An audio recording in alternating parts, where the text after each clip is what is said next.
Football fans, hold your breath, because Brazil is about to make a shocking move in their final World Cup qualifier against Bolivia. Yes, you heard that right.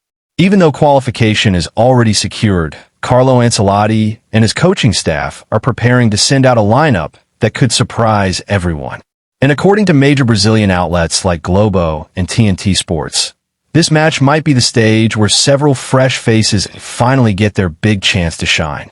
So what does this experimental lineup look like? And why is Ancelotti making such bold choices? Stay with us until the end, because this story is more than just team news.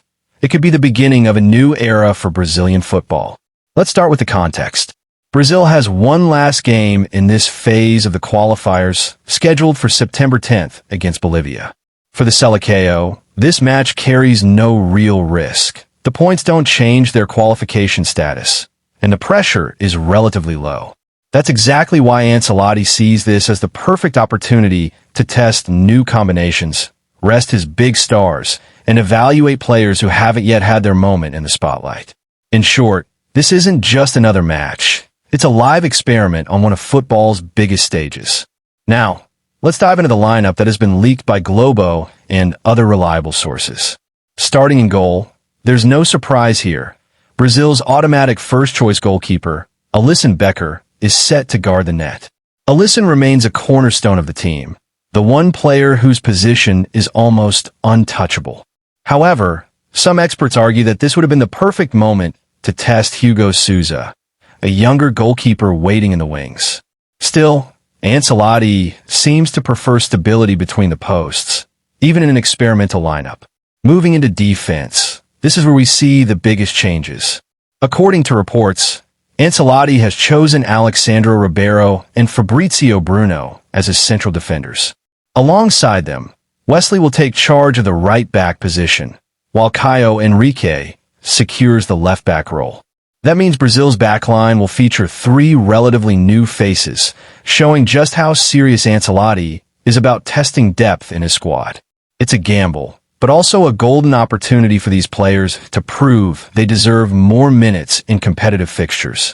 The midfield trio is equally fascinating. Brazil will line up with Bruno Guimarães, André Santos, and Lucas Paquetá. Now here's the interesting part. Paquetá is expected to fill the central attacking midfield role, the famous number 10 position usually reserved for Neymar. Instead of relying on Rafinha in that role, Ancelotti has decided to rest him and give Paquetá the creative responsibility. This is a bold move that could either unlock a new dimension in Brazil's attacking game or leave fans questioning the experiment. And what about the attack? Well, this is where the excitement really begins. On the left wing, we'll see the explosive Samuel Lino, a player who has recently caught attention with his performances at club level and has now earned his national team call-up. This could be his breakout moment, and Brazilian fans are eager to see if he can deliver on the international stage. On the right wing, Luiz Henrique, who impressed everyone in the previous match, will once again showcase his pace and creativity. And leading the line as a striker, no surprise here, Richarlison keeps his spot as Brazil's number 9. Put together, this lineup represents a massive shakeup. In fact, for players that didn't get any playing time in the last match are now set to start. Samuel Lino, Fabrizio Bruno, Caio Henrique, and Alexsandro Ribeiro. For them, this isn't just another match. It's the chance to show Ancelotti and the entire football world that they belong in Brazil's long-term plans. But let's be clear, this is not without risk. Bolivia may not be the strongest opponent on paper, but they are unpredictable and often play their best football against giants.